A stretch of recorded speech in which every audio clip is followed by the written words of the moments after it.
نو باتیں جو زندگی میں بہت فائدہ مند ہیں۔ نمبر 1، اگر خوشی چاہتے ہو تو وقت پر عبادت کرو۔ نمبر 2، اگر چہرے کو پر رونق بنانا چاہتے ہو تو تہجد نماز پڑھو۔ نمبر 3، اگر سکون چاہتے ہو تو قرآن پڑھو۔ نمبر 4، اگر صحت چاہتے ہو تو روزہ رکھو۔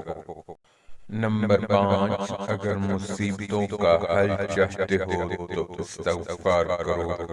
نمبر 6، اگر برکت چاہتے ہو تو درود شریف پڑھو۔ نمبر 7، اگر مشکلات ختم کرنا چاہتے ہو تو لا حول ولا قوت الا باللہ پڑھو۔ نمبر 8، اگر غموں سے نجات چاہتے ہو تو دعا مانگو۔